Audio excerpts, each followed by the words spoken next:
결혼합시다 나왔어. 결혼합시다. 하여튼 우리가 결혼에 대해서는 정말 이 구속사 메시지를 담은 결혼, 가정, 부부 생활을 이제 말씀으로 통과해야 될 모든 이들을 위한 책인데요. 거룩한 너와 내가 만나야 행복한 우리가 된다는 거죠. 그래서 결혼의 목적은 뭐예요? 행복이 아니라 이제 거룩인 거예요. 그래서 그 예비 부분, 결혼을 앞둔 예비 부부뿐 아니라 믿음의 배필을 기다리는 청년들, 또 결혼과 출산, 양육이 두려운, 이제 우리는 모두 결혼을 앞두고 있거나 했거나 둘 중에 하나잖아요.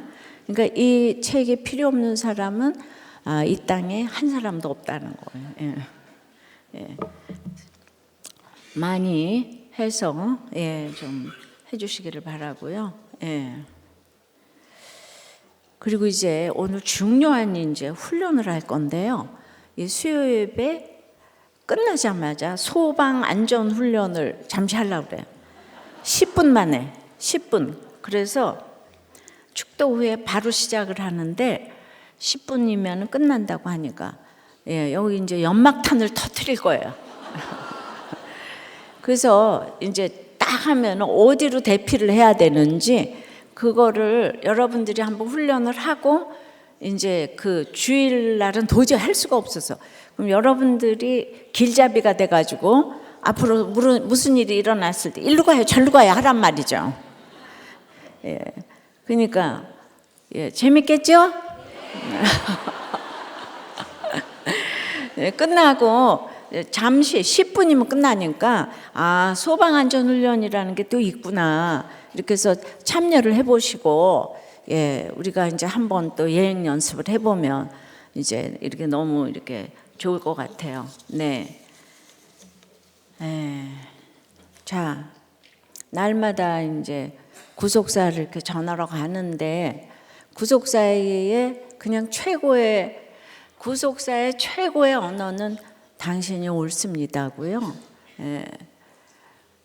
그거에 반대의 세속사의 최고의 언어는 그게 아니고요.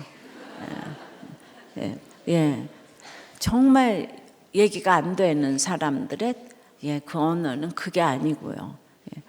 자기 죄를 못 보는 사람은 날마다 그게 아니고요.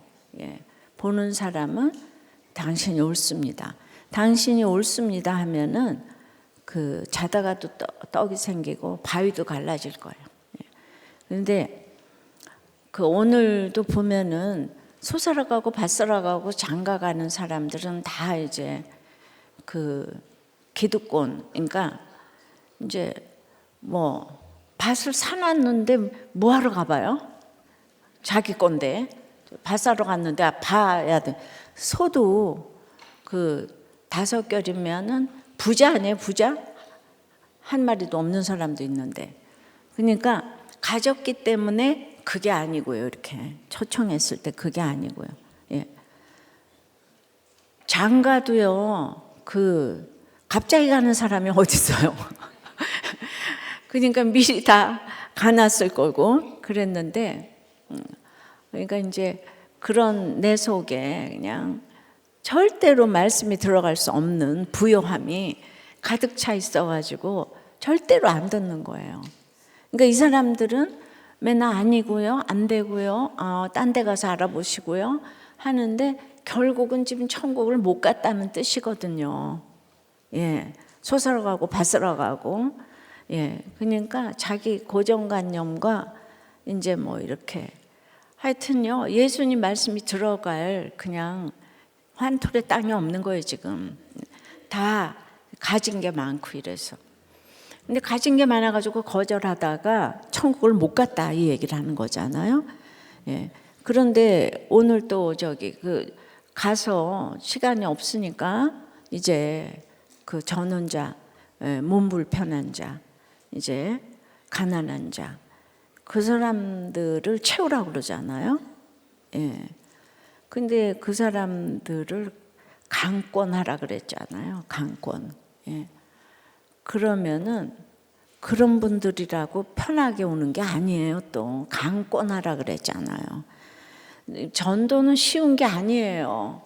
그런데 그래도 몸 불편한 자, 저는 자, 가난한 자들은 여러분들의 그 정성으로 열리기가 쉽다는 거죠. 왜냐하면 질그릇이니까 깨어지기가 쉽다는 거지. 그냥 강권을 해야 돼. 근데 금그릇은 아무리 노력을 해도 안 된다는 거예요. 안 깨진다는 거예요. 그러니까 금그릇은 어느 정도 해놓고 그냥 소강 상태로 이제 이쪽으로 돌려가지고 그 초점을 돌려서 이제 제가 갔다 오면은 이제 그 잠시 후에 이제 부활절 전도 축제가 있을 예정인데 지금부터 가난한 자, 몸 불편한 자, 저는 자들을 찾아다니면서 정말 여러분들의 그 또 재물의 11조, 또 애정의 11조, 언어의 11조, 또 감정의 11조를 다른 사람들을 위해서 쓰고자 하는 일에 쓰이면서 여러분들이 할 수 없는 걸 하라는 게 아니고 그렇게 이제 뿌려놓으면 하나님께서 역사하실 것인데, 근데 이 그 소사고 밭사고 장가간 사람도 한 번 가서 얘기했잖아요. 했어요. 그러니까 우리가 한 번은 얘기해서 해야 되겠지만 안 될 경우에는 이제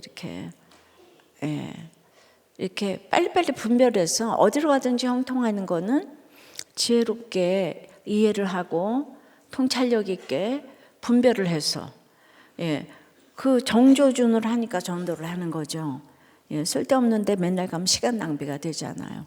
그러니까 여러분들이 그만큼 이제 영적인 거 당신이 옳습니다. 날마다 그러고 있으면은 얼마나 영적인 통찰력을 주시는지 몰라요. 안 갈 사람 갈 사람이 이렇게 분별이 되고 그래서 많은 분들을 채워 넣는 역사가 이제 한 달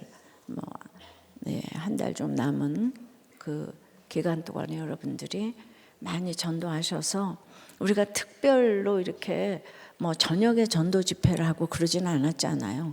그러니까 주일날 전도하니까 여전한 방식으로 주일 예배 한 번 오는 거야 뭐 그렇게 어렵겠어요, 그죠? 저녁에 막 또 따로 오라고 해야 되는데 그러나 한 번 오는 거가 쉬운 게 아니라는 거죠. 사단의 방해가 너무너무 많고 제가 이렇게 큐티 목회자 세미나 하러 갈 때도 정말 저를 다 오라 그래서 가는 게 아니에요. 얼마나 참 빌고 빌어서 이렇게 저는 언제쯤 다 모두가 저보고 딱 와달라 그럴까요? 그래서 제가 어느 한 교회 집회만 하러 가는 게 아니고 항상 이제 또 목회자 세미나와 이거를 같이 열려니까 그냥 너무 쉽지 않아요. 그래서 하나님이 저를 이렇게 너무 늘 겸손케 하시는 것 같아요. 좋아하는 사람 좋아해도 늘 또 이렇게 다른 데 가보세요 하는 사람들이 늘 많아서 구속사와 세속사는 너무 정말 참 쉽지 않은 그 길이니까 여러분들도 전도하는 게 쉽지 않아요. 부유한 사람들은 전도 안 해요. 뭐 내가 왜 거절을 당하겠어요, 그죠? 거절 당하면서 뭐 하려고 전도해요. 내가 죽었다 살아난 사람들은 이제 지금 딱 봐잖아요. 아픈 자, 가난한 자, 다리 저는 자, 남들이 다 안 보잖아요. 그런 사람들을 열심히 찾아가니까. 근데 하나님이 보시기에는 다 똑같은 영혼이라 이거예요. 어제도 우리 김 목사님 새벽 설교 하시면서 다운 증후군이고 이제 아이는 가족 증후군이고 그러면은 거기서 제가 그런 사람들을 위해서 쓰임 받을 수 있으면 좋겠다고 그러지만은 여러분들 그거 들을 때 기분이 너무 나쁘죠. 그런데 또 지나고 나서 생각해 보면은 그럼 그 아이를 안 낳고 어디 버리고 그럼 그거는 또 좋겠어요? 그죠?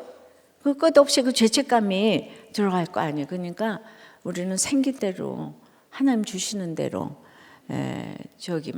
그러면 선하지 않은 게 하나도 없다 그랬거든요. 그러니까 여러분들 인생도 그렇게 구속사적으로 이제 해석을 하면은 쓰임 받지 못할 사람이 하나도 없다는 거예요. 예, 다리 저는 자도 그냥 몸 불편한 자도 쓰임 받지 못할 인생은 하나도 없다는 거예요. 실한지는 모르겠지만 너무 이쁜 아이가 그 태어나자마자 내가 그렇게 이쁜 애 처음 봤는데 팔이 없더라고요. 예, 팔이 없는데 애가 너무 예뻐요. 근데 그 엄마가 그 팔이 없는 거를 보고 그냥 도망쳤다는 거예요, 병원에서. 예. 그런데 뭐 하여튼 이제 보육원에 보내져 가지고 살아가지고 그래서 이제 발로 밥을 먹기 시작했다 그래요. 발로.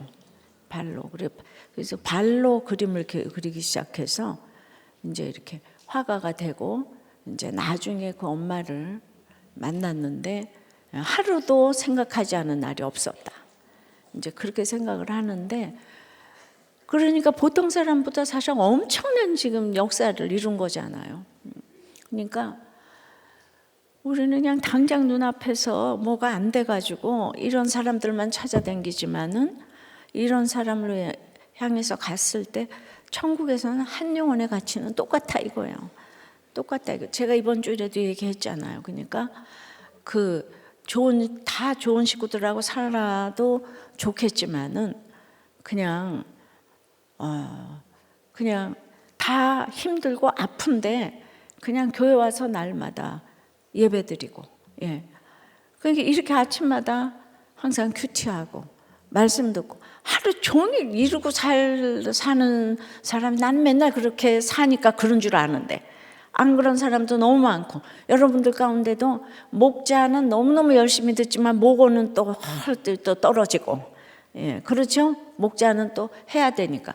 그러니까 교회에 붙어서 직분을 가지고 걸어간다는 것 자체가 우리가 십자가에 달려 있을 수 있는 그 원동력이 되고, 예, 그러니까 날마다 간절하게 기도하잖아요. 예. 그런데 아니 저렇게 예쁜 애가 왜 팔이 없을까? 예, 보기만 해도 눈물이 날 정도로. 예. 그러니까 우리는 이래도 저래도 생긴 대로 살아야 되고 주신 대로 살아야 되고 그냥 거기서 쓰임 받기를 기도하셔야 될 것 같아요. 예.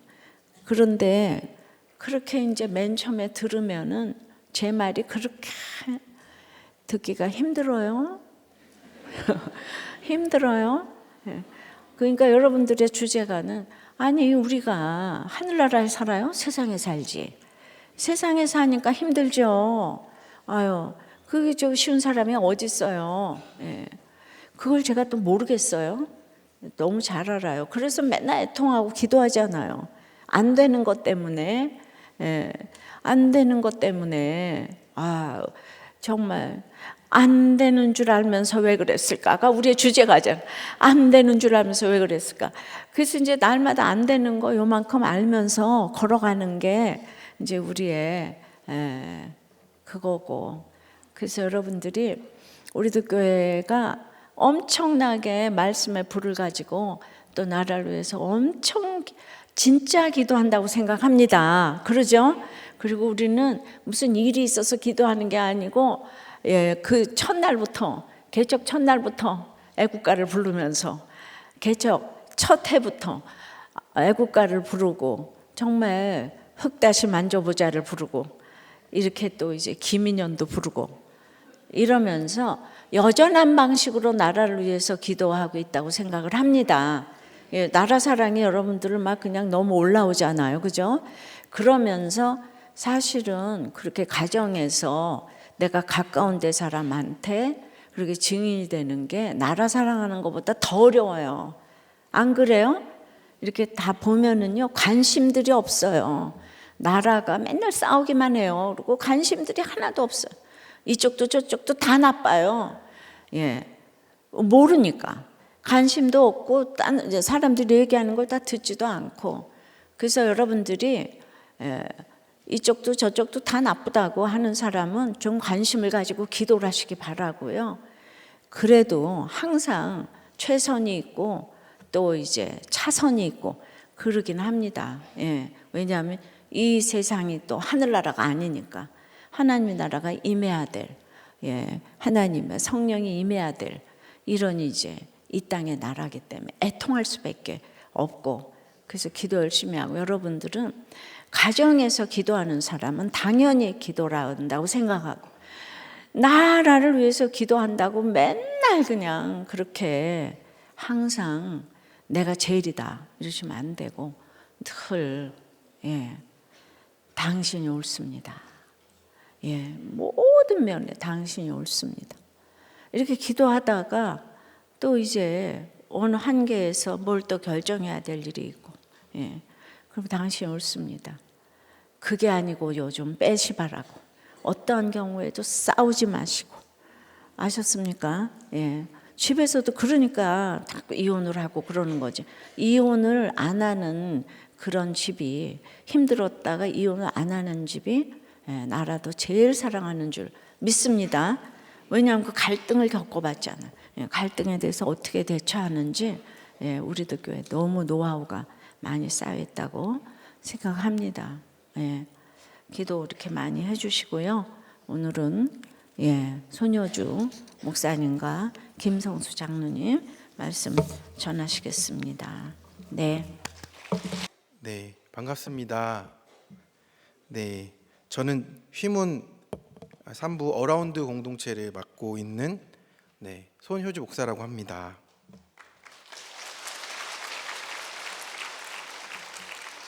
저의 호는 자칼인데요. 이제는 사람 살리는 말씀의 검으로 전환되고 싶은 마음입니다. 저는 여전히 이제 강하시고 할 말을 다 하심으로 제가 이러지도 저러지도 못하게 하는 권찰님과 10살이 되어서 3학년에 올라간 장어초밥 2접시를 혼자 다 먹고 또 시켜달라고 하는 미니미 아들과 함께 티격태격하며 살고 있습니다. 제가 우리들 교회 온 지도 이제 만 2년이 되었고요. 이제 3년 차의 시기를 지나고 있습니다. 서당께 3년이면 이제 풍어를 읊는다고 하는데, 저는 아직 입으로만 구속사의 복음을 컨트롤 C V 하는 이렇게 AI 봇 같은 느낌입니다. 그리고 제 안에 있는 죄와 문제들이 이제 생각지도 못하게 계속 튀어나오고 있는데요. 제가 회개가 참 안 되는 중증 환자임을 보게 됩니다. 저의 수준을 이렇게 못 보고 조금만 풀어지면 제가 나는 괜찮다, 문제 없다 생각하면서 상한 갈대인 제 자신을 또 의지합니다. 그러니까 자꾸 아수르가 와서 저를 포위하는 것 같습니다. 그리고 내 의뢰가 무엇이냐고 묻고 있는데, 그때마다 제가 주님이 아닌 상한 갈대인 저를 의지하는 것 같습니다. 이렇게 교만하고 부족한 저를 붙들어 주시는 하나님이 계시고, 또 애통함으로 양육해 주시는 담임 목사님, 그리고 받아주고 들어주며 권면하는 공동체가 있어서 오늘 이 자리에 제가 서 있을 수 있음에 감사를 드리고, 돌이키고 살찐이라의 회개로 나아가기를 원하게 됩니다. 성도님들께서는 인생에서 가장 큰 상을 받아보신 것이 있다면 어떤 것인가요? 저로 말씀드릴 것 같으면 대학교 때 교생 실습을 다녀왔는데 우수 교생으로 뽑혀서 총장님 상을 받은 것이 가장 큰 기억에 남습니다.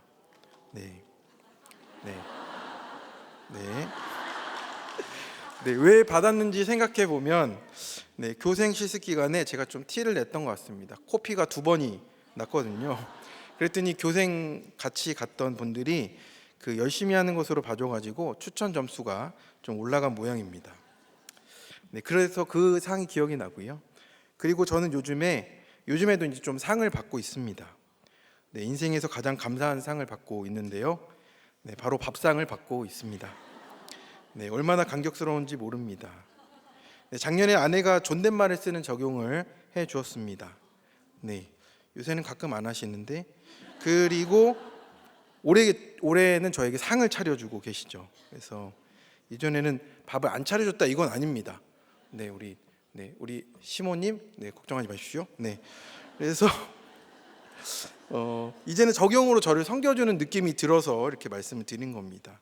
그저께 저녁에는 이제 수육을 삶고 순두부찌개를 끓여주면서 우리 남편 수요 설교 잘 준비하라고 힘내라며 응원해주는 아내의 모습을 보며 참 감사했습니다.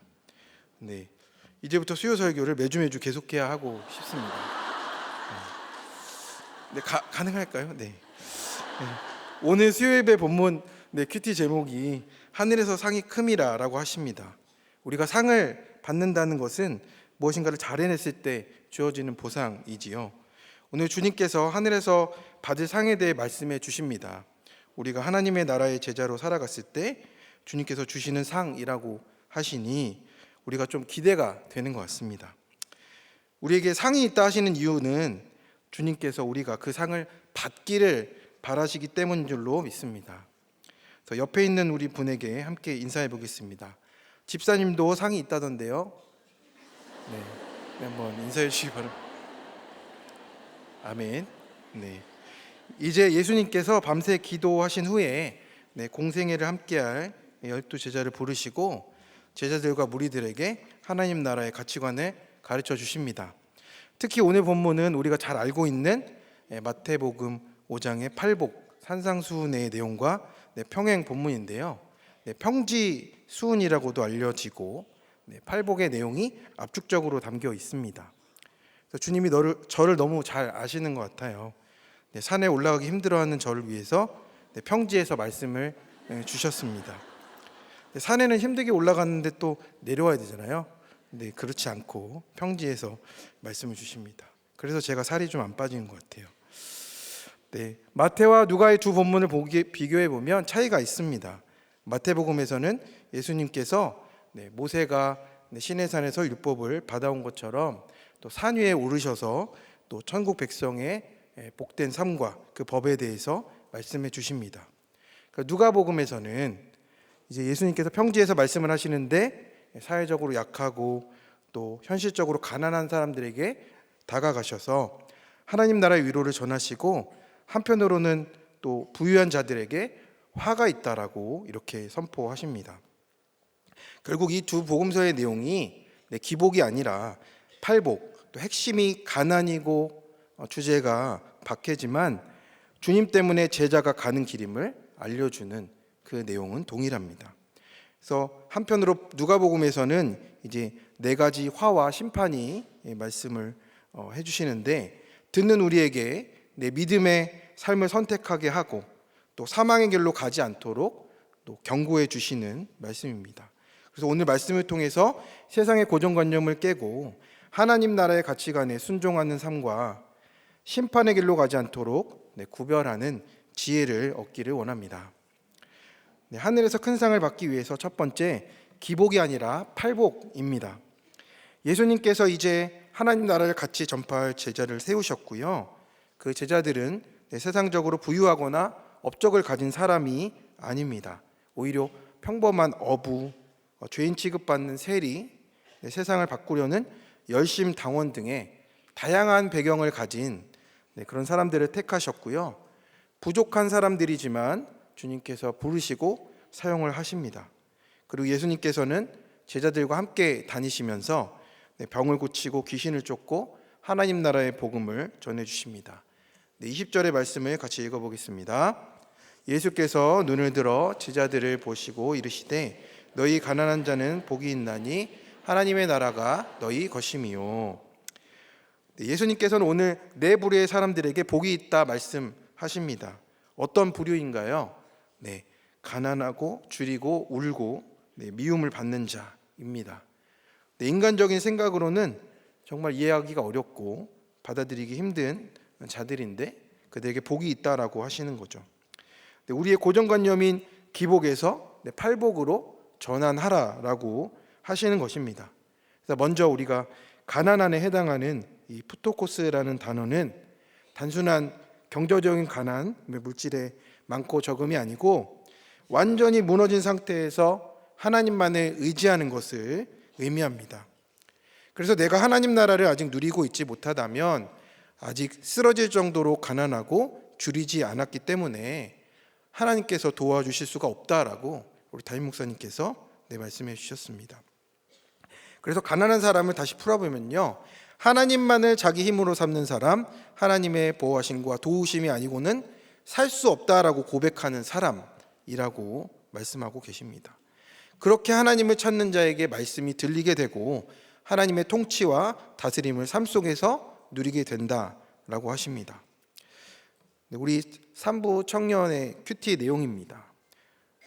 오늘 말씀에 비천한 나를 통해 말씀을 이루신다고 한다. 나는 환경적으로 충분히 비천하다 생각을 하는데 갚아야 할 빚, 나이가 차는데 결혼도 미뤄지고 불안정한 나의 일 때문에 이렇게 비천한 나를의 환경임에 불구하고 비천한 나를의 고백이 아니라 그래도 이 정도면 괜찮은 나를이라는 고백으로 나아간다. 겸손한 환경만 있다는 목사님 말씀에도 불구하고 충분히 겸손해야 할 환경에서도 끝까지 죽지 못하는 나의 의와 혈기, 교만이 있음을 돌아보게 하신다. 하나님 앞에 온전히 엎드려지기를 진심으로 소망하고 비천한 나를 통해 하나님 말씀이 이루어졌다고 고백하는 그날이 오기를 진심으로 고백하며 소망한다. 대단히 순수한 청년의 고백이었습니다. 그래서 저도 이걸 보면서 참 이 친구가 좀 고민하는 게 뭔지 보이니까, 저도 지나왔던 길이니까 참으로 기도가 되고 또 안타까운 마음과 애통한 마음으로 또 나아가게 됩니다. 그렇습니다. 우리가 이렇게 비천한 나를이 되고 또 가난한 고백이 되어야 우리에게 하나님 말씀이 들려지는 게 정말 맞는 것 같습니다. 그렇다면 반대로 부자는 무엇입니까? 하나님을 자신의 힘으로 삼지 않는 사람인 겁니다. 그렇기에 기복에서 팔복으로 전환되는 기준점은 가난과 부요의 사이에 있다라고 하는 겁니다. 우리 청년은 이렇게 비천함의 고백으로 나아가는데 저는 참 부끄럽습니다. 저는 재물적으로 가진 것이 없어 보이지요. 네, 맞습니다. 당근을 좋아하고요. 집을 거래하진 않겠습니다, 목사님. 얼토당토 않게 부유한 자로 살고 있음을 제가 보게 됐습니다. 구정 전이었습니다. 그 당시에 장인어른 생신이 되어서 처가 식구들과 생신 축하로 저녁 식사를 하게 됐습니다. 그런데 그날 저녁 식사는 지금 실직 수당을 받고 있는 처남이 내기로 했고요. 저희 가족은 작은 선물을 들고 이렇게 찾아뵙게 됐습니다. 그 자리에서 장인어른 생신 축하도 있었지만 장인어른의 신앙생활과 이제 장조모님의 전도, 또 이런 얘기들 좀 나누려고 간 자리였는데 그날 저녁에 이제 장인어른을 딱 보고 이렇게 식탁에 앉으니까, 식사 자리에 앉으니까 제가 탁 눌리는 겁니다.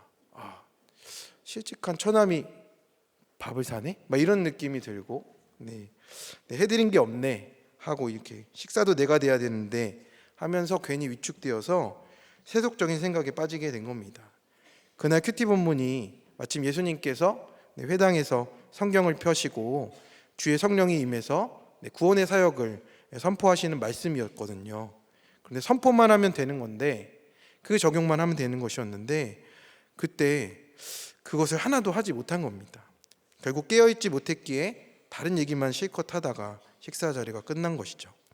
그날 밤에 돌아와서 저는 제가 뭘 했나 얼마나 부끄럽던지 이불킥을 했습니다. 오늘 말씀에 가난한 자가 복이 있고 하나님만을 자기 힘으로 삼는 사람, 하나님의 보호하심과 도우심이 아니고서는 살 수 없다 고백하는 사람이라 하시는데, 아직도 제가 기복에서 팔복으로 전환이 안 된 것입니다. 여전히 부요한 자가 되고 싶고 자기 자신과 소유를 힘으로 삼는 저의 소준이 드러나서 회개할 수밖에 없게 됐습니다.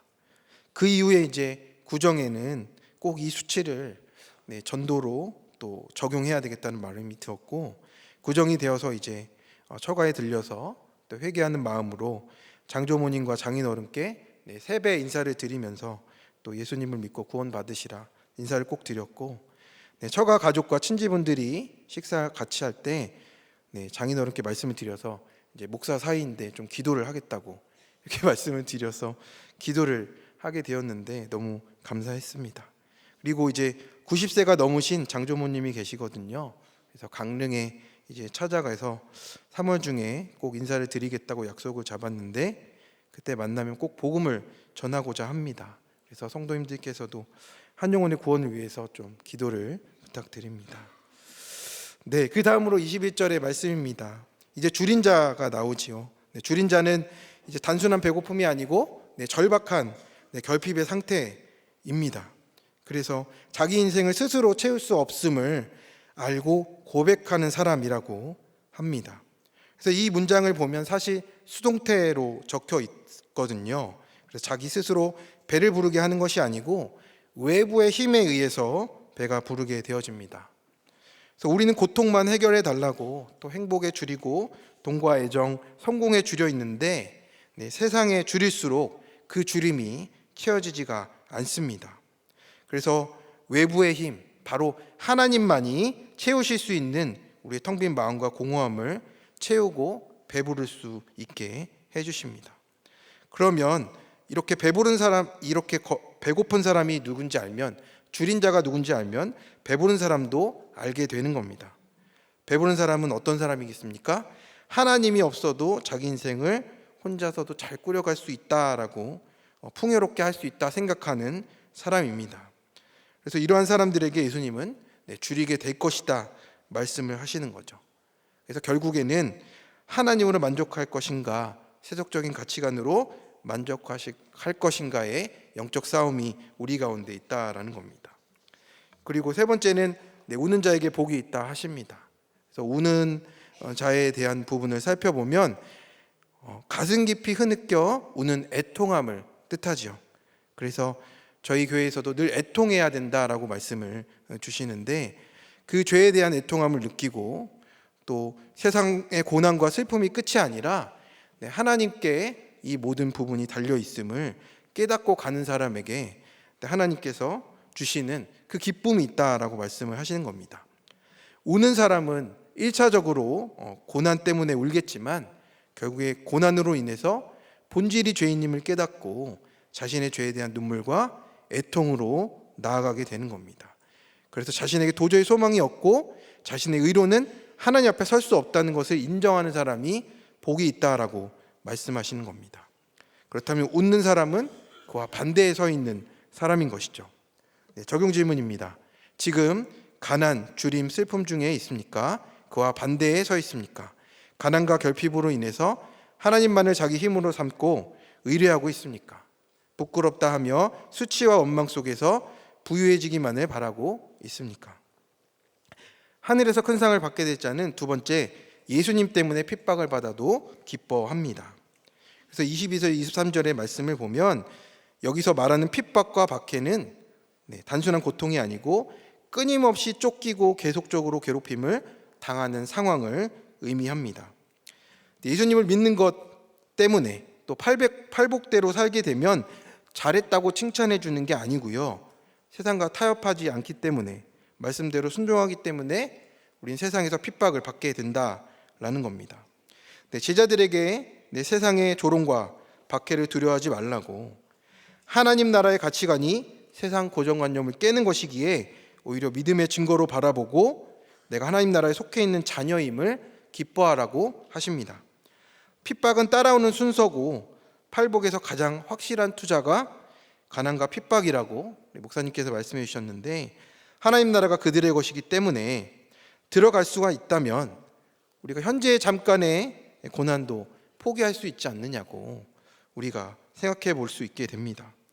그래서 그러한 핍박이 우리를 무너뜨릴 수 없고 오히려 주님만이 우리의 상급이 되시는 복을 누리게 하실 줄을 믿습니다. 적용 질문입니다. 예수님을 믿는 것 때문에 나에게 오는 핍박이나 어려움은 무엇입니까? 나에게 핍박이나 어려움이 올 때 나는 어떻게 응답하고 있나요? 믿음의 증거로 여기며 기뻐하나요? 그 상황을 회피하고 모면하라고 하지는 않나요? 하늘에서 큰 상을 받기 위해서 세 번째 화 있을진저를 듣고 돌이키라고 하십니다. 24절에서 25절의 말씀입니다. 같이 읽겠습니다. 그러나 화 있을진저 너희 부유한 자여, 너희는 너희의 위로를 이미 받았도다. 화 있을진저 너희 지금 배부른 자여, 너희는 줄이리로다. 화 있을진저 너희 지금 웃는 자여, 너희가 애통하며 올리로다. 네, 이렇게 이 모든 화를 당할 사람들은 어떻게 되는 겁니까? 네, 말씀해 보니까 이미 너희 위로를 받았다라고 하십니다. 세상에서 나를 채워줄 것들을 쫓아서 만족하는 사람들은 더 이상 하나님 나라의 복을 기대할 수가 없다라는 겁니다. 하나님이 없이 세상의 것으로 다 채우니 이제 남은 것은 이제 화만 남아 있다라는 것이죠.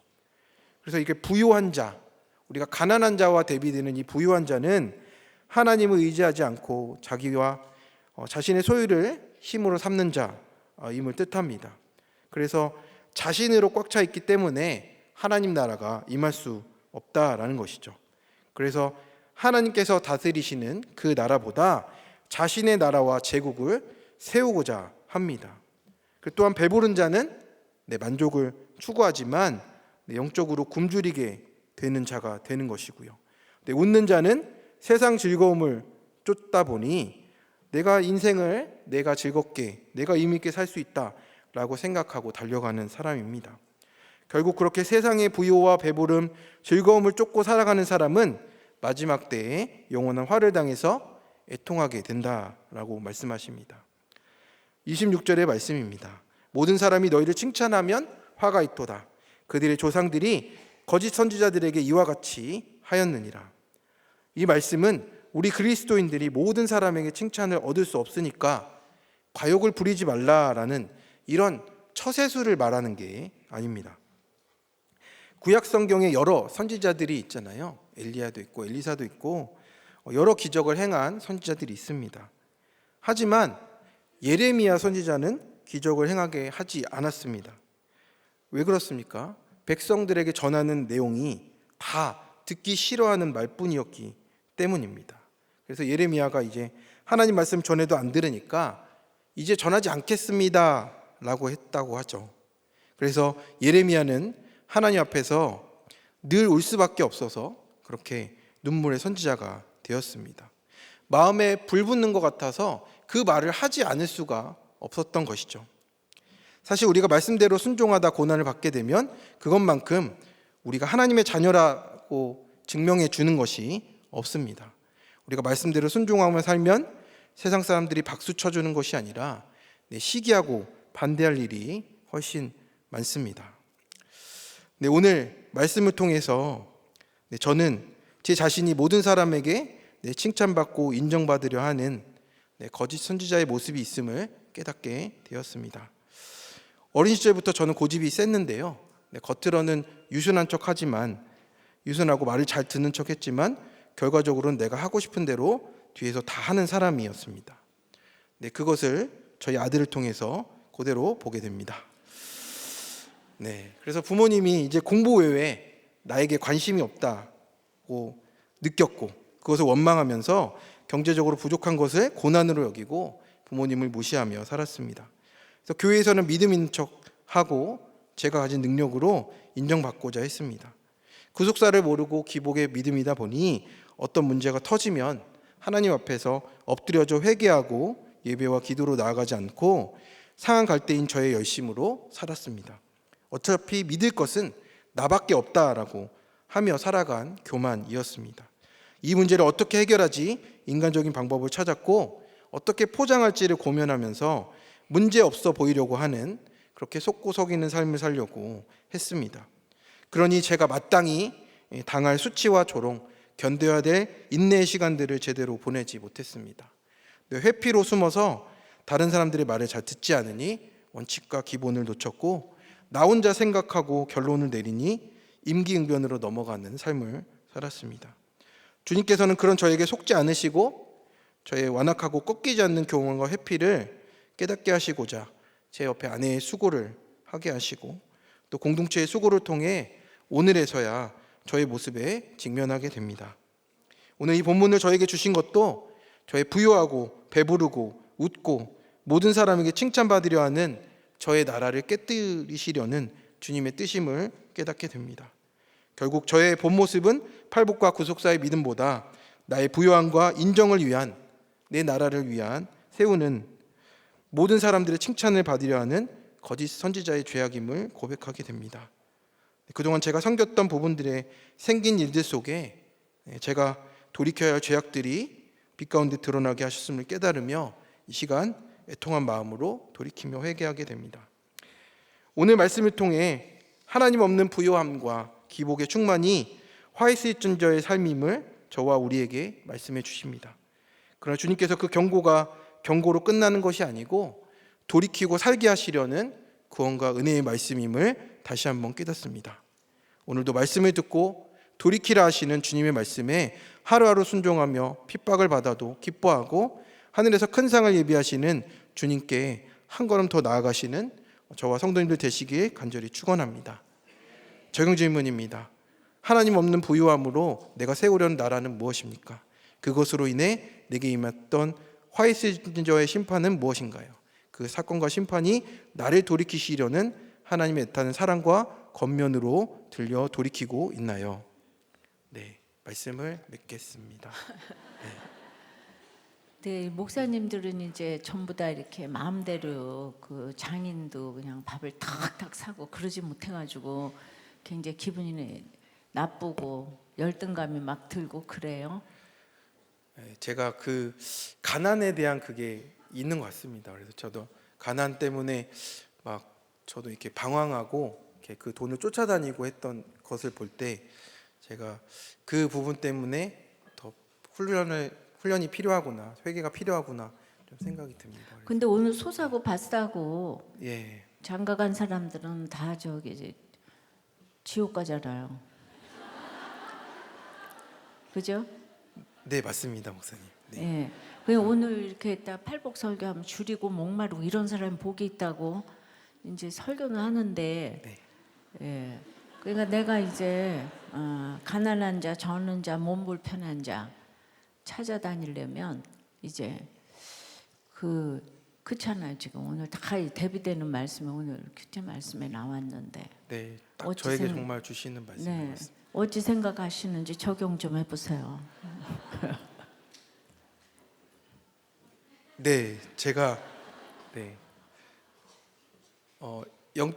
영적인 부분이 그 목사님의 말씀대로 정말 이런론인데 정말 제가 저의 모습을 보고 저의 그 인간적인 가난함에 그 빠지는 것이 아니고 또 오늘 말씀처럼 하나님의 보호하심과 도우심만 붙잡고 가는 게 정말 또 그 복이라고 하시고 또 저에게 주신 이 구속사의 복음을 전하는 게 사실 가장 큰 복인데 저에게 그걸 주신 게 복인데 그것을 누리고 살지 못한 저를 좀 회개하면서 또 더 담대하게 복음을 전하는 게 저의 적용이 됐으면 그러니까 좋겠습니다. 처남이 실직수당 받아가지고 밥 사는 게 뭐가 어때요?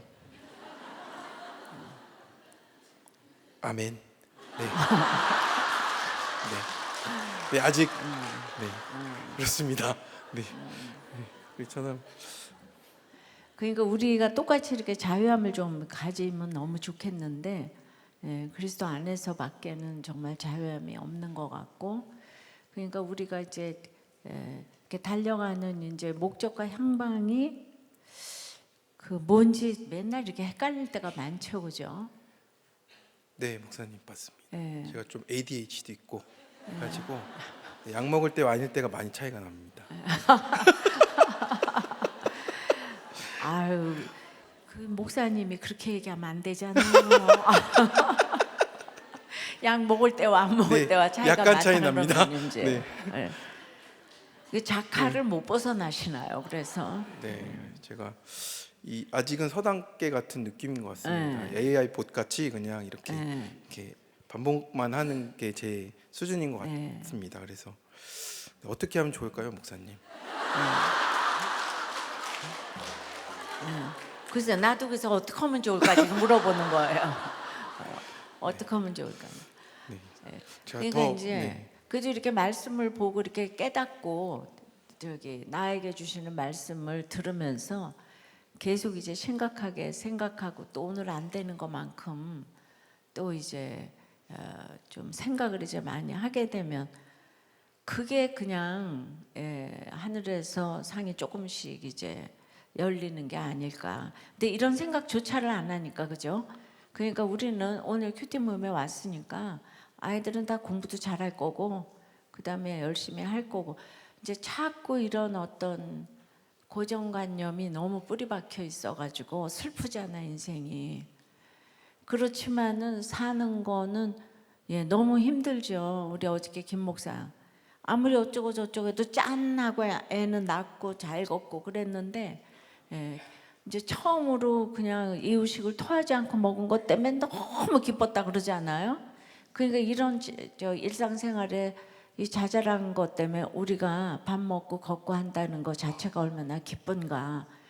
근데 그 뭐 옛날에는 그랬겠죠. 근데 요새는 그냥 어떤 환경에 있든지 그냥 하루하루 그냥 하나님만 부르고 갈 수 있는 환경이 최고구나.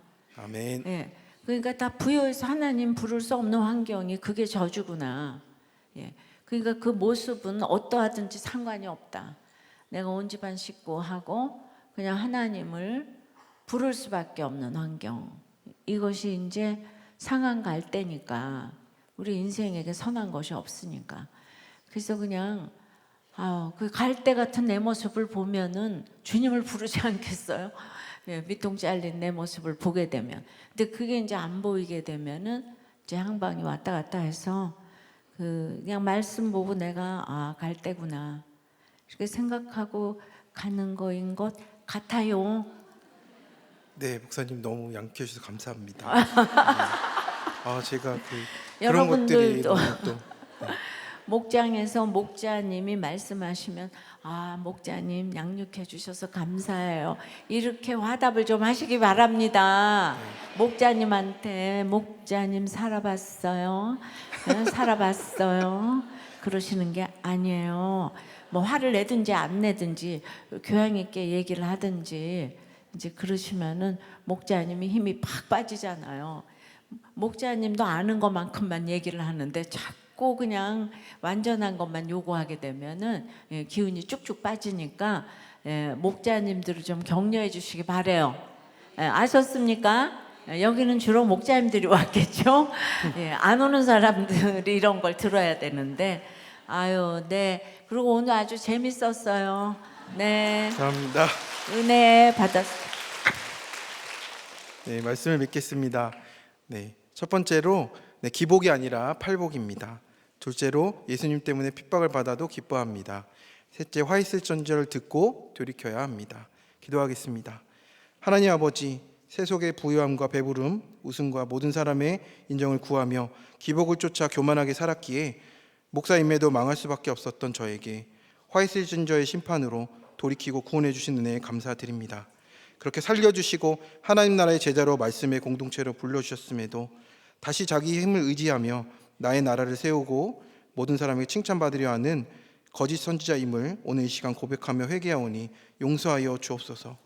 이제는 한 줌 상한 갈 때밖에 안 되는 인생임을 깨닫고 주님 앞에 엎드려져 예배와 기도로 나가게 하시고 수치를 피하지 않고 공동체에서 회개의 나눔으로 천국까지 함께 가는 복된 삶과 자유함을 누리는 우리들 되게 인도하여 주옵소서. 감사드리며 우리 주 예수 그리스도의 이름으로 기도드립니다. 골드 초원지기 김성수 장로입니다. 안녕하세요. 영 올드 젊은 노인 김성수입니다. 차이를 느끼시죠? 네. 하나님 나라의 큰 잔치에 여러분 잘 오셨습니다. 네. 옆 사람과 인사하겠습니다. 팔복 배부르게 드세요. 네. 팔보채면 더 좋겠지만 하고 생각하지 마시고 한 번 더 옆 사람과 인사하겠습니다. 팔복 배부르게 드셨죠? 의에 줄이고 목마른 자는 복이 있도다 배부르리라. 아멘. 여느 아침처럼 큐티인을 펴고 앉았는데 권찰님이 여전한 방식으로 한마디 합니다. 여보, 제발 큐티를 제대로 묵상하세요. 삼천포로 빠지지 마세요 합니다. 근데 저는 이미 오늘 설교 시작을 어떻게 할까 하다가 신문에서 읽은 영 올드가 생각났습니다. 그래서 이거다. 청년국처럼 우리 SG도 세 분에서 한번 해보자. 그래가지고 영올드, 젊은 노인, 그 다음에 올드, 노인. 여기까지는 잘 갔어요. 근데 그 다음에 생각이 잘 안 나는데 하나님이 생각을 나게 해주셨어요. quite old, 꽤 늙은 노인. too old, 너무 늙은 노인. 근데 too old는 아닌 것 같아서 이건 빼야 되겠다 하다가 청년국 공동체 명칭으로 이제 생각이 옮겨갔습니다. 아까 손효주 목사님 휘문의 어라운드 담당하신다 그러는데, 그래서 청년국 공동체 명칭을 한번 지금 생각해 보겠습니다. 뉴본, 구원받아 거듭나, 밸런스, 이런 논으로 신앙과 삶이 균형을 이루고, 어라운드, 주님 근처에 머물며, DNS, 딥 앤 심플, 깊고 단순한 영적 생활을 이어가다 보니 널싱, 연약한 지체를 돌아보게 되고, 에젤, 공동체에서 돕는 배필을 만나 신결혼하고, 위드, 어떤 환경이 닥쳐도 주님과 함께하는 거룩한 가정을 이루게 됩니다.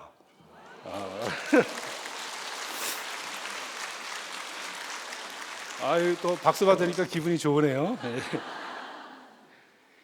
그럴듯해 하고 생각하고 있는데 권찰이 제 등을 딱 치면서 여보, 지금 큐티 하고 있는 거 맞아요? 그래서 제가 대답했어요. 오늘 엄청 큐티가 잘 되네. 그렇게 하고 있었더니 권찰이 빙긋이 웃고 있는 거 보니까 딴 생각하고 있는 것 같아요. 덧붙이기를, 당신은 항상 묵상하다가 상상으로 빠지는 게 문제야 합니다. 이 말이 저한테 확 왔어요. 우리 권찰도 멋있는 말 할 줄 아네. 제가 속 좁게 말꼬리를 잡았습니다. 여보, 문제가 있는 게 문제가 아니고 문제가 없는 게 문제라는 구속사 명언 생각하시죠? 거의 매일 이렇게 저의 세속사와 아내의 구속사가 맞붙는 영적 전쟁이 시작됩니다. 아내가 화제를 돌립니다. 설교 요청은 언제 받았어요? 등산할 때 전화하셨는데 진동으로 해서 못 받았다가 몇 시간 지나서 전화 드렸어요. 다른 부목사님들은 바로 톡을 주시던데 이 목사님은 인내가 삼사단인 것 같아요. 내가 전화해 주기를 서너 시간을 기다리고 있었어요. 그랬더니 그러면서 제가 장난기가 발동이 돼서 여보, 시산제 중에 설교 요청을 받았다고 할까 했더니 속죄제, 화목제도 아니고 시산제가 뭐예요? 세속사 냄새가 너무 나요. 그런 비본질적인 말 안 하는 게 좋아요.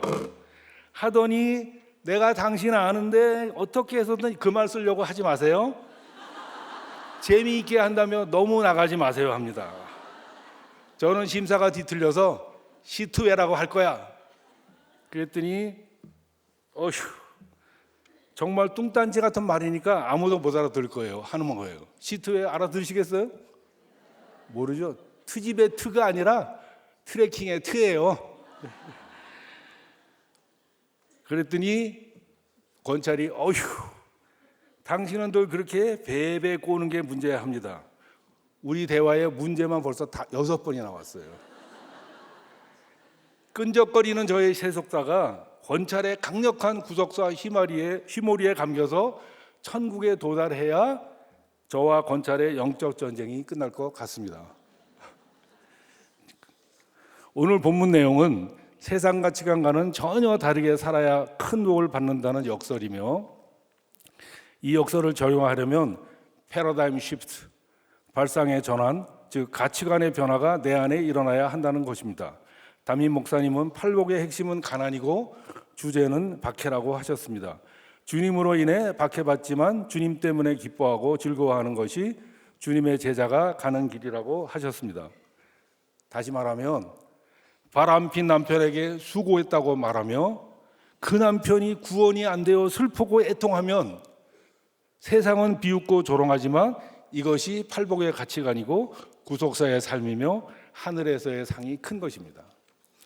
하늘에서 받을 상이 크기 위해서 첫째, 세상 가치관과 구별되게 살아야 합니다.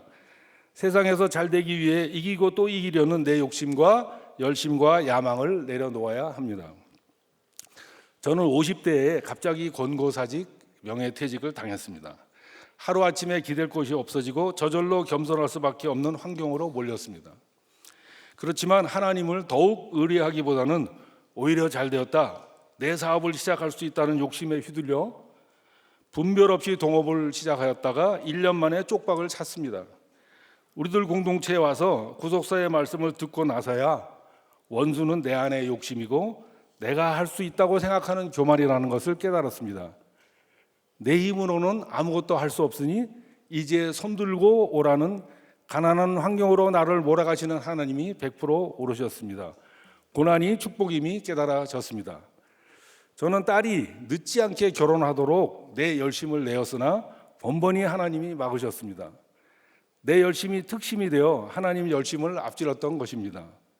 언제인지 모르지만 믿는 배필 에제르를 하나님이 허락해 주실 때까지 기다리고 가고 있는데 정말이지 인내는 영적 진실성의 결과인 것 같습니다. 기다리는 영성이 쉬운 것이 아닙니다. 딸의 신결혼을 앞당겨 보려는 제 열심을 내려놓아야겠습니다. 저의 결혼 과정을 되돌아보면 하나님이 불신결혼을 막아주시고 혼전 순결을 지키도록 인도해 주셨습니다.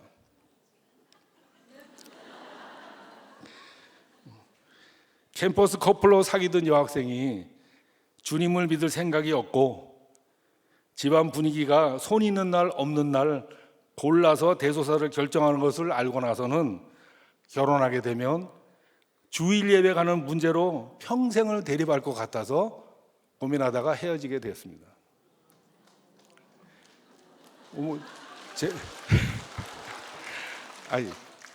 제가 믿음이 있어서가 아니라 하나님이 그렇게 시키셨어요. 네. 그래서 옆 동네 믿음의 교수 권찰을 만나니까 종교가 통하는 것 같아서 정말 마음이 편했습니다. 어느 날 집안 사정을 솔직히 밝혔더니 골사발이 흔들린다며 한 달간 기도한 후에 연락을 주면 결혼할 것이고 아니면 헤어지자는 것이라는 말에 자존심이 상했습니다. 그러나 그 말하는 모습이 믿음이 있어 보여서 한 달을 기다리다 다시 만났고 정혼 약속에 이르게 되었습니다. 그래서 약혼 여행을 가자 제안했는데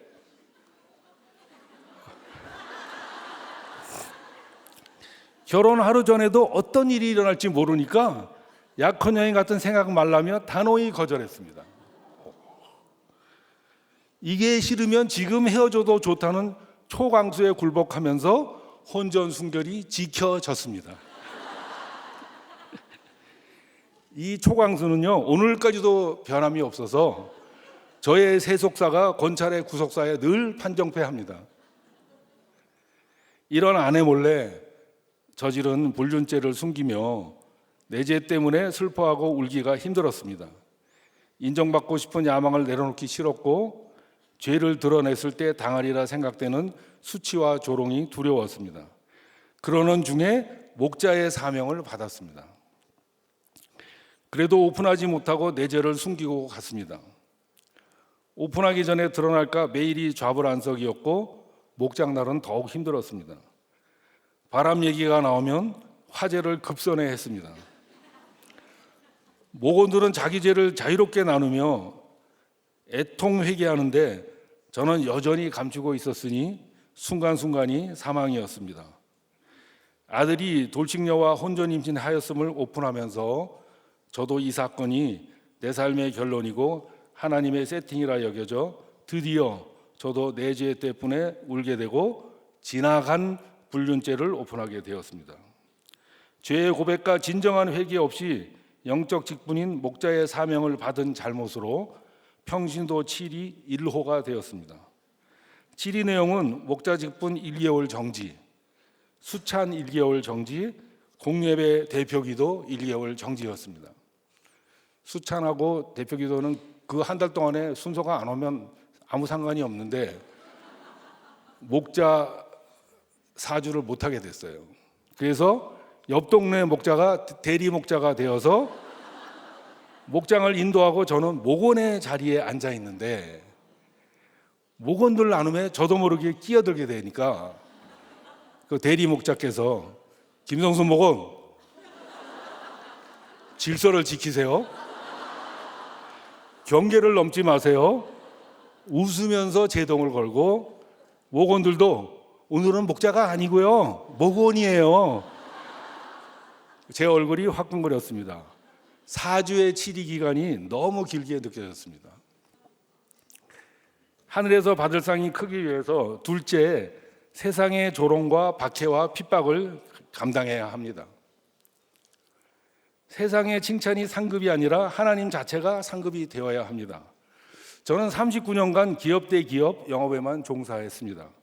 식사와 술자리는 물론 상대에 맞는 접대 등의 기름칠을 하다 보니까 나중에는 저도 인이 박혀서 스스로 즐기기까지 했습니다.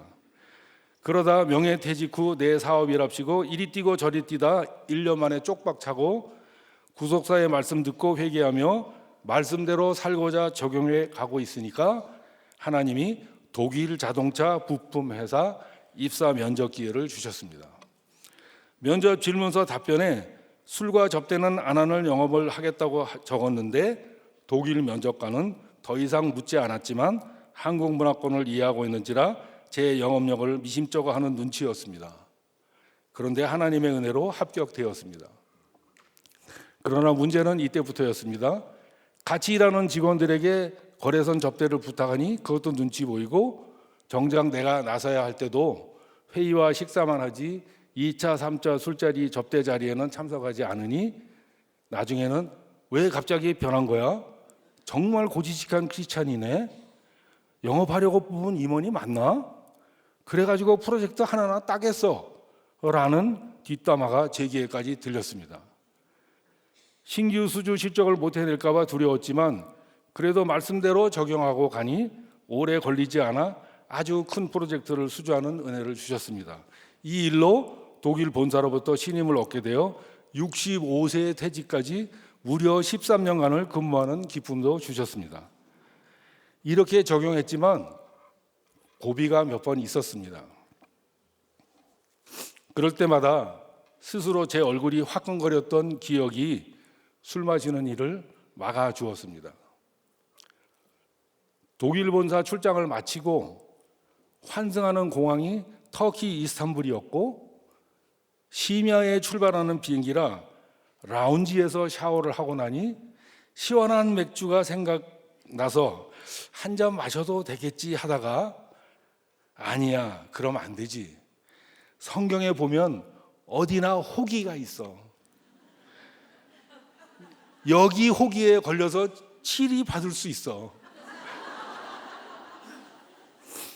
마음이 왔다 갔다 했고 시간이 되어서 계류장으로 가는 버스를 탔는데 거기서 누가 초님 하는 게 아니겠어요.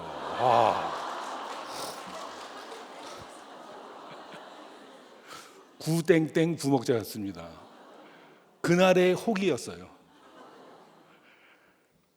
옆에 동행하는 협력업체 전무님에게 제가 알제리에서 이스탄불로 오는 중에 말씀드렸던 우리들 공동체의 초원지 중에 한 분이에요 하는 것이었어요. 인사를 건네고 각자 자기 좌석으로 갔지만 정말 아찔한 순간일 뿐 아니라 하마터면 제가 우리들 공동체의 이름을 초라하게 만들 뻔했습니다. 그 이후 정말 맥주 한 잔이라도 마시지 않으면 안 될 상황이라도 고객에게 한 소리 듣는 게 낫지 한 잔하고 대리운전 불렀는데 마주친 분이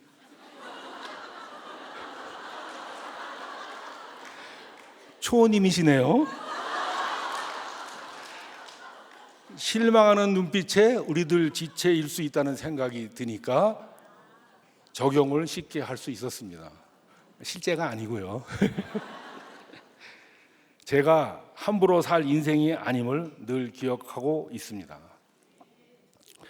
권찰에게는 사촌 여동생이 있습니다. 평소에는 왕래가 없다가 애경사에만 얼굴을 보는 정도였습니다. 권찰 작은 어머니 장례 때 보고 3년 만에 권찰에게 연락이 왔습니다. 우리 집에 오겠다고 때를 써 부부 목장 중이니까 모임 장소로 택시 타고 오라고 위치를 알려주었습니다. 밤 11시 넘어 목장이 끝났는데 아직 병원이 앞이라고 해서 데리러 갔습니다. 처제를 보는 순간 어디 아픈가 생각이 들었는데 차 속에서 나누는 대화를 듣고 정신질환이 있구나 싶었습니다. 택시를 탔는데 뒤에서 누가 자꾸 내리라고 소리쳐서 내렸다가 그들을 설득하고 다시 택시 타고 등등 횡설수설이었습니다. 집에 와서는 밤 12시인데도 며칠을 굶은 사람처럼 허겁지겁 밥을 먹고 새벽까지 거지를 왔다 갔다 하며 이야기 중에 자기 마음에 안 드는 내용이 있으면 환한 얼굴로 한동안 꼼짝도 하지 않았습니다. 다음 날부터는 뭔가 우리끼리 얘기하면 자기를 어떻게 떼어놓을까 봐 신경을 곤두세우고 수시로 배고프다고 밥 달라 하고 이야기하고 싶다며 잠 안 재우고 아파트 입구에서 자기 본부장님과 직원들이 와 있는데 언니 그 사람들 집으로 좀 올라오라고 해 달라고 도와줘. 그렇게 무엇이든 자기 위주였고 뭔가 자기 기분에 안 맞으면 환한 얼굴로 그 자리에서 꼼짝 안 하고 한두 시간씩 버티다가 기분이 풀려야 부동 자세를 풀었습니다. 권찰은 다른 일은 접고 온종일 사촌 여동생 수발해야 했습니다. 권찰이 공동체 지체들과 나눠본 결과 조현병일 것 같으니 빨리 정신건강의학과에 데려가 진단을 받아야 한다고 했습니다. 병원에 가보니 환청이 들리는 등 과연 조현병이 맞았습니다.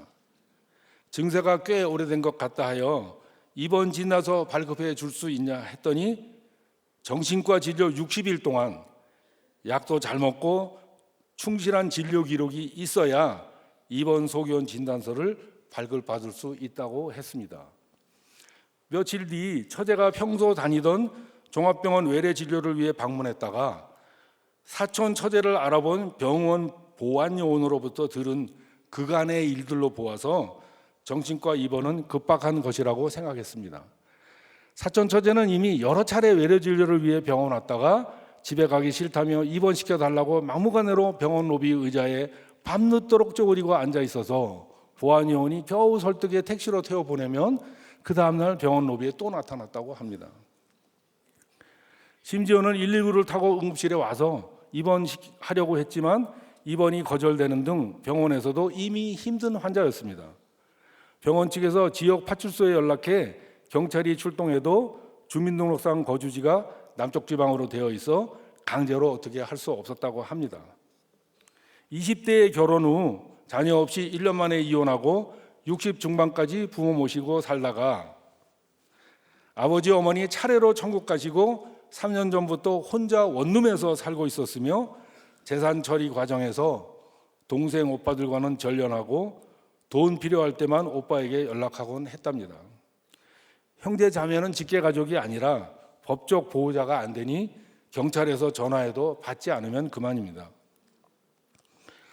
권찰과 제가 데리고 온 날도 사흘을 병원 로비에서 보내면서 여기저기 전화하다가 마지막으로 어떻게 권찰이 생각나서 전화를 했던 것입니다. 아무것도 모르는 우리가 데리러 가니 사촌 처제는 구세주를 만난 기분이었고 따뜻한 잠자리에 따뜻한 밥에 언니네 식구들과 같이 있으니 어떻게 하면 우리 집에서 안 나가기로 마음을 단단히 먹었던 것입니다. 언니랑 1년 살면 좋겠다라는 말이 대변해 주었습니다. 어쨌든 병원 외래 진료가 힘들어서 조현 증세가 발작되었는지 아니면 처제가 의도적으로 그랬는지 알 수는 없지만 골다공증 촬영 직후에 언니 나 잠깐만 탈의실에 있을게 하더니 거기서 꼼짝 않고 서서 버티는 바람에 병원 의사와 직원과 보안요원이 와서 넘어지면 위험하니 골절되지 않게 의자에 앉아달라 이렇게 설득을 해서 의자에 앉았습니다. 그러다가 응급실로 옮겨 각종 검사 후에 정신과 의사가 내린 결론은 정신과 입원은 못 해준다는 겁니다. 이유는 정신질환은 인정되나 지금 자타의 위험이 없기에, 다시 말해 정신질환으로 인해 자신이나 타인에게 위해를 가할 위험이 없기 때문에 일단은 외래 진료를 보면서 상태를 보자는 것이었습니다. 집으로 돌아오니 경험 있는 지체들과 전화로 도움받고 우선 적용하기로 한 것은 우리가 병원 오가는 것을 도와주겠다, 자주 너 있는 곳에 반찬도 갖다 주고 밥도 같이 먹을 것이다, 외롭게 하지 않겠다 설득해서 사촌 처제를 원룸으로 가게 하는 것이었습니다. 안 그러면 우리 식구들도 지치고 병든다는 것이었습니다. 그 다음으로는 친오빠와 연락해 우리도 도울 테니 같이 동생을 살리자고 설득하고 처제와 만날 때도 같이 가고 앞으로 뭐든지 같이 하자고, 그래서 처제에게 나 혼자가 아니라 나에게도 식구들이 있다라는 심리적 안정감을 주자라고 설득하는 것이었습니다. 마지막으로는 원룸이 있는 곳으로 주민등록지 주소를 전입하고 그 주민센터에 사회복지 대상으로 신청하고 구청에서 운영하는 건강복지센터에 도움을 청하는 것이었습니다.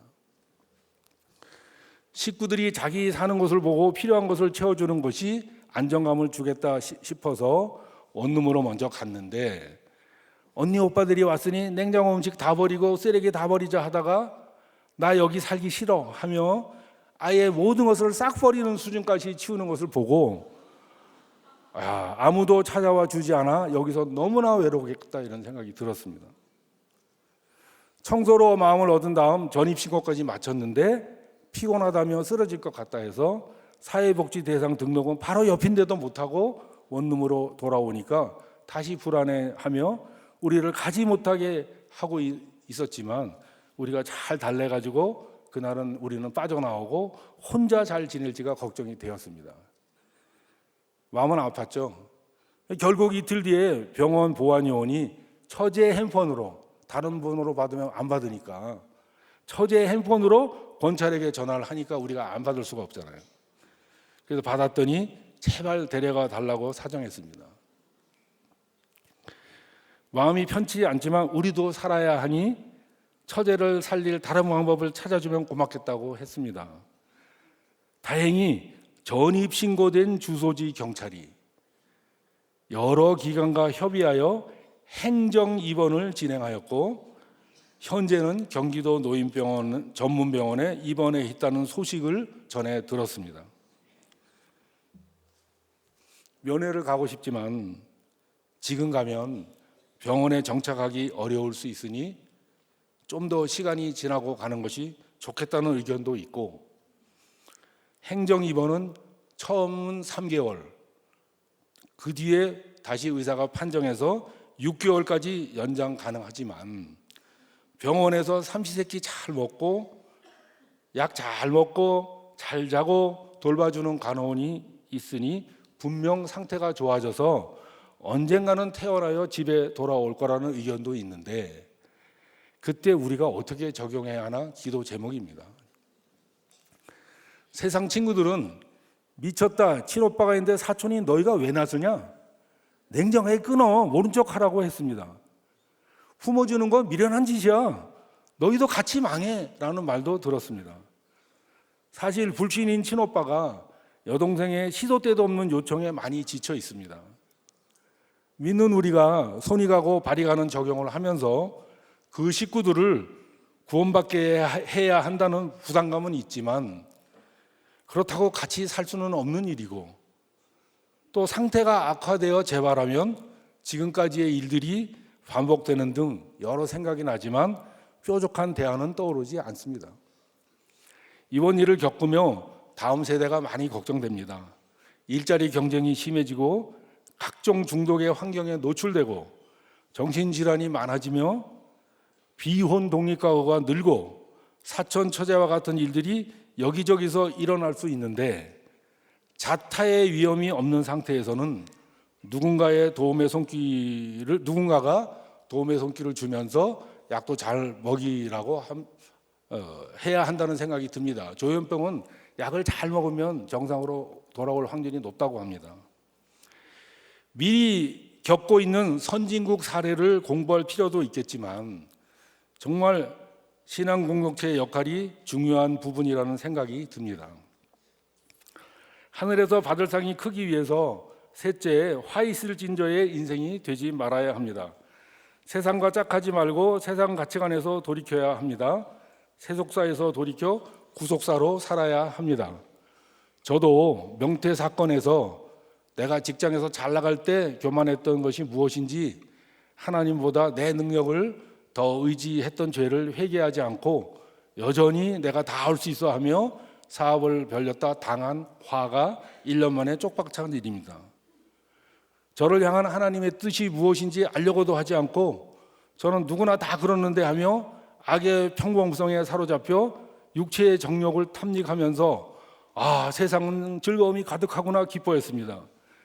계속 세상 가치관으로 살았다면 심판의 화를 당해 지옥 불구덩이에서 괴로워할 텐데 상한 갈 때도 꺾지 않으시는 하나님이 어여삐 봐주셔서 우리들 공동체를 만나 회개하고 어둠에서 빛으로 사망에서 생명으로 살아나게 해 주셨습니다. 오늘 말씀은 기복적 가치관에서 돌이켜서 구속사의 가치관으로 살게 되면 심판날에 잘했다 칭찬받게 된다는 것입니다. 저와 여러분이 세상의 핍박과 조롱에도 팔복의 가치관으로 살아내어 말라기 3장 말씀처럼 하나님이 정한 심판날에 하나님을 섬긴 자 의인으로 분별되어 여호와 앞에 있는 기념책에 기록되는 큰 상을 받기를 원합니다. 예, 장로님은 권찰님이 있어서 너무 좋으시겠어요. 네, 좋습니다. 저는 인본적이니까요. 네, 그러게요. 그러니까 우리 저 장로님께서는 서울대를 나오고 현대에 저렇게 있다가 또 독일 회사에서 부사장까지 하다가 요새는 뭘 하냐면요. 뭘 하냐면 초단기 노인 일자리에 선정이 되어 가지고 월요일서부터 금요일까지 주 5일에 월 20일 총 60시간을 근무하시고 월 70만 원을 받으신대요. 예. 아유, 이런데 박수를 좀 치세요. 그래서 운동도 되시고 또 거기까지 걸어가시고. 그러니까 저분은 맨날 하여튼 우리 장로님은 슬픔이랑은 없어 보여. 항상 기뻐, 그죠? 네, 얼굴도 애서같이 생겨서 빨개가지고. 그리고 항상 초긍정이에요, 초긍정, 그죠? 네. 이번 주에 목장에서 나눠보라고 했잖아요. 네. 내가 가장 듣기 싫은 말은 무엇인가? 네. 다 나왔네요. 네.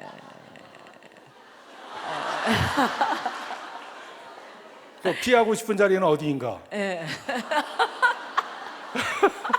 다 나왔어요. 다 나왔어요. 그래서 권찰님하고 저하고 좀 닮았나요? 네.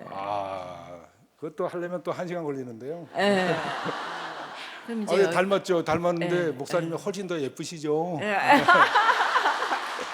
근데 그런 얘기를 이렇게 여기서 해야 되겠어요? 그러니까 권찰님이 너무 좋으면서도 저렇게 그냥 언제나 웃고 재밌고 이러니까 그렇게 그냥 진짜 교회에 장로 직전에 그냥 가가지고는 그냥 이제 속에 걸리는 게 많아가지고 오셨죠. 정말 그냥 이 죄가 드러나면 어떡하나 해가지고. 그래서 여기 와서까지도 2년 동안 바람 오픈하지 못해서 죄송했습니다. 그때 제가 또 여기서 얘기하고 가야 돼요. 그때 저는 정말 그때 힘들었던 게 바람 사건을 오픈해서 7일을 받게 됐는데 그 7일을 하는 회의가 목자 수련회 식사 중에 그 치리 회의가 열리는 거예요. 그 가운데서. 그리고 너는 저쪽에 가 있어 이렇게 되고 얘기가 다 들려요. 다 들려. 김성수 치리해야 돼요. 치리해야 돼. 뭐. 세게 하세요. 막 이런 소리 들려요.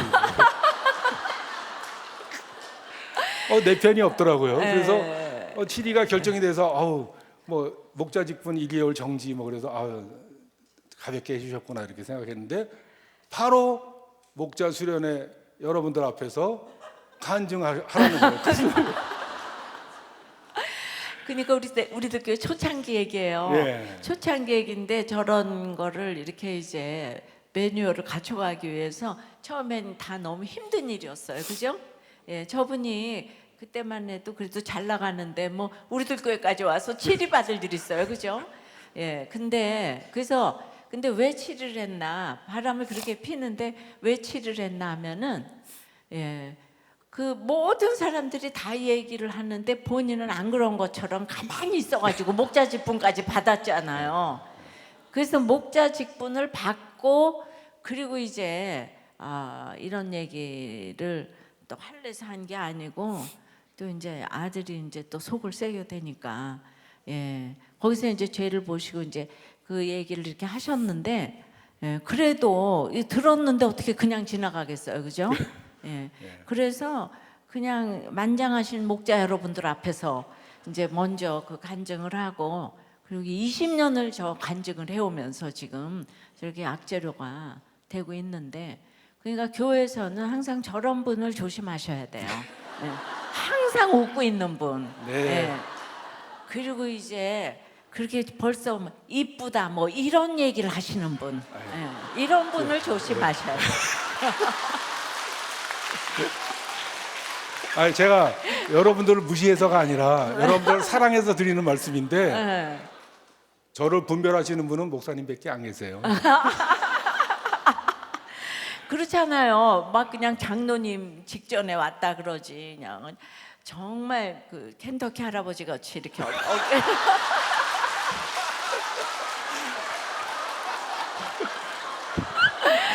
인상도 좋으시지 학벌도 좋으시지.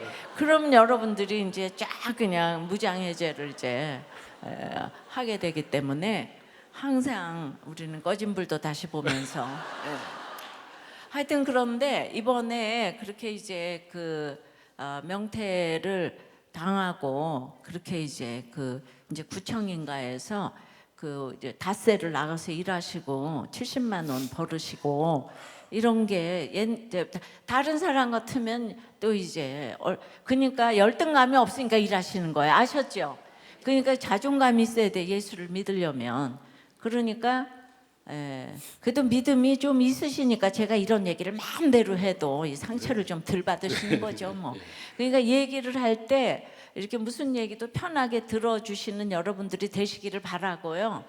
제가 이렇게 막 목자님을 이래도 또 목자님들은 목장에서 이렇게 잘 받아내셔야 돼요. 무슨 얘기를 해도 그러게요. 그래서 저렇게 웃으시면 돼요. 알았죠? 오늘 제가 목자님을 올렸다 내렸다 별거 다 하는 거죠. 목장에서는 별일이 다 일어나니까 이렇게 잘 받으시고 그러니까 우리는 그냥 예수 믿는 사람은 믿음이 있거나 없거나 만나면 그냥 재밌고 좋은 거예요. 그러니까 여러분들의 목장은 만나면 재밌고 좋은지 굉장히 근엄한지 한번 이렇게 좀 진단을 해보시고 하여튼 일주일에 저 대단하신 분이 닷새나 나가서 70만 원 받는다고 그래서 굉장히 은혜 많이 받았고요.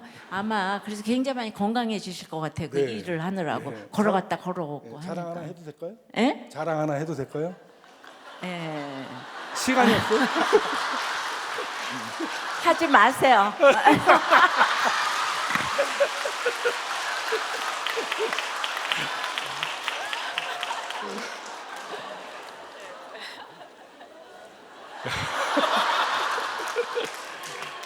네, 기도드립니다. 하나님 아버지, 내가 돈, 권력, 명예, 쾌락 등을 소중히 여기는 모습이 내가 하나님께 속하지 않은 신호임을 깨닫게 하시니 감사를 드립니다. 오늘 말씀대로 세상과 짝하지 않고 세상의 핍박과 조롱을 견디며 세상과 구별되게 사는 적용하기를 원하오니 주여 도와주시옵소서. 세속사에서 돌이켜서 구속사로 살아내도록 도와주시옵소서. 하나님이 상급이 되는 인생이 되게 하여 주시옵소서. 내일부터 시작되는 오세아니아 목회자 세미나 및 큐티 사역에 기름 부어주시고 담임 목사님과 그 일행을 눈동자처럼 보호하여 주시옵소서. 담임 목사님 건강을 책임져 주셔서 수많은 영혼들이 구속사의 말씀으로 인생이 해석되고 살아나는 은혜를 허락하여 주시옵소서. 예수님의 이름으로 기도드립니다. 아멘.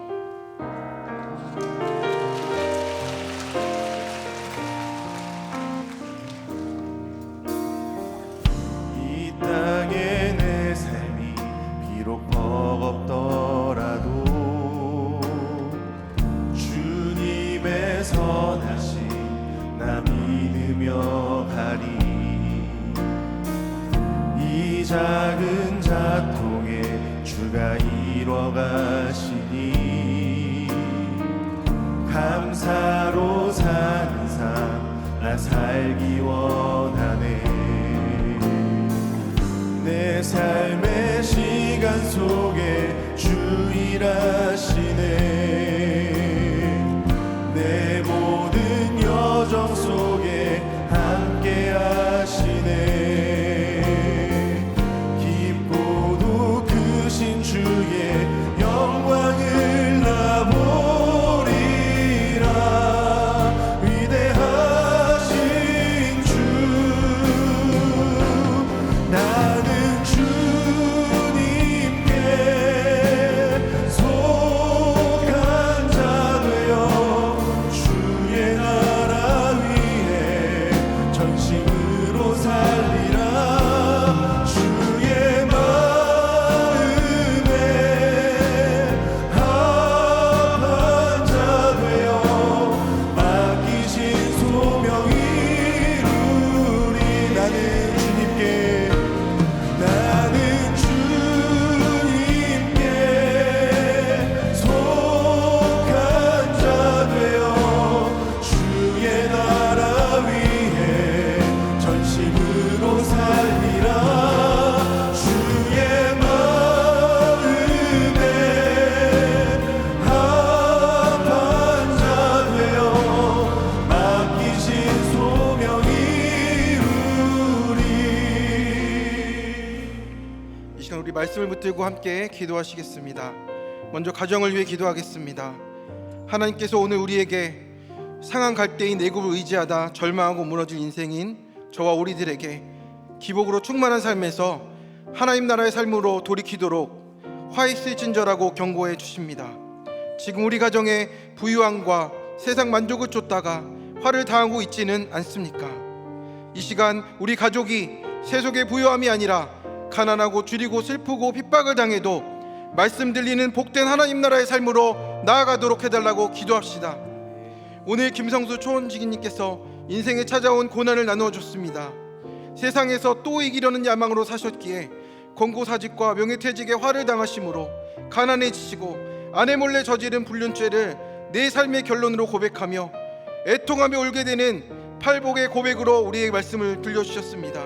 주님, 이 시간 우리 기복과 세속의 부유를 쫓는 우상 숭배와 야망이 꺾이게 하여 주옵소서.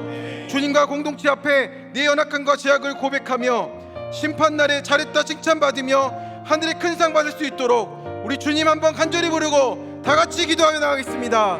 주여! 하나님, 이 시간 우리를 긍휼히 여겨 주시옵소서.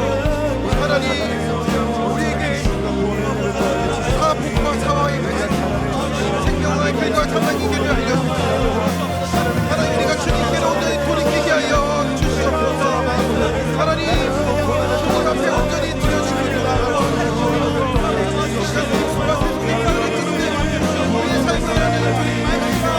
나의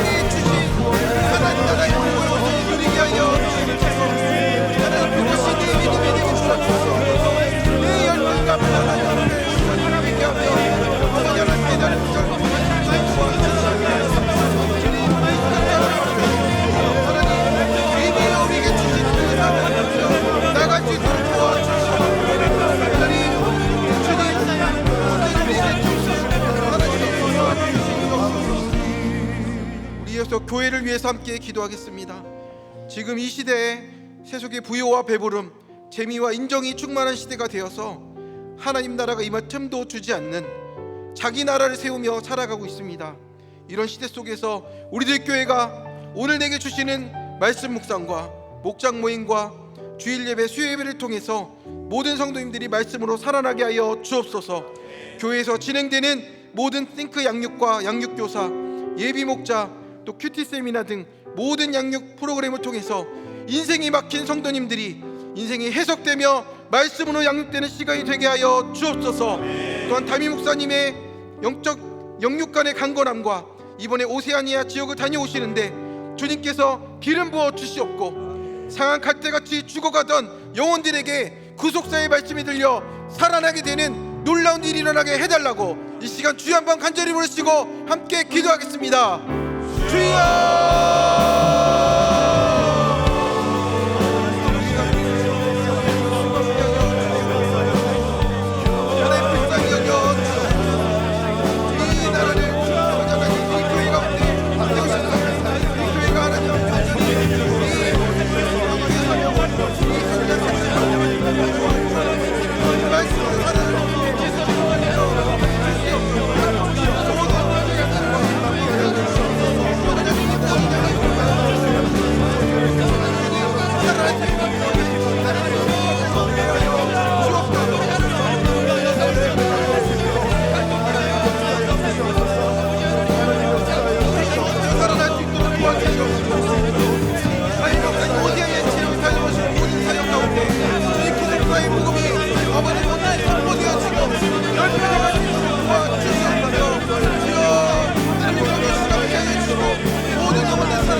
다음으로 나라를 위해서 함께 기도하겠습니다.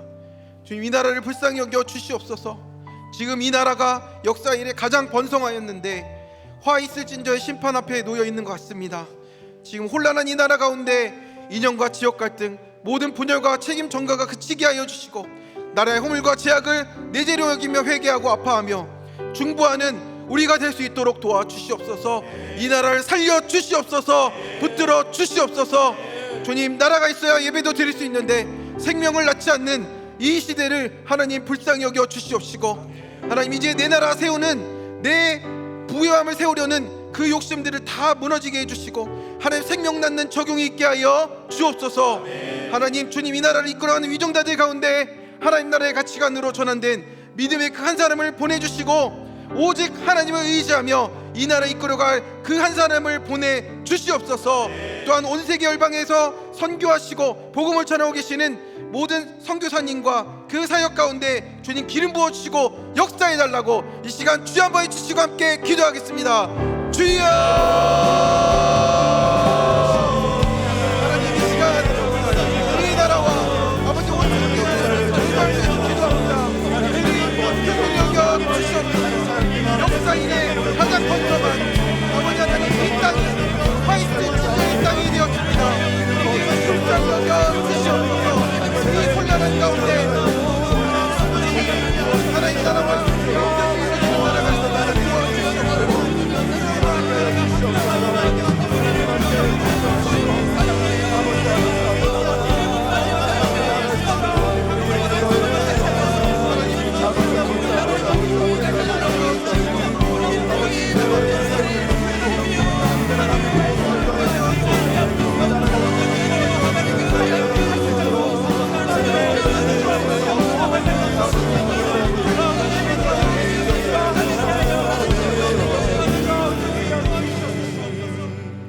하나님 아버지, 부족한 저를 목사로 세우시고 하나님 나라를 위해 사명으로 살도록 부르셨는데 세속의 부유함과 배부름, 우승과 모든 사람의 인정을 구하며 열등감 속에 기복을 쫓아 교만하여 구속사의 가치관이 없어서 화 있을진저의 심판을 당하게 하셨음을 고백합니다.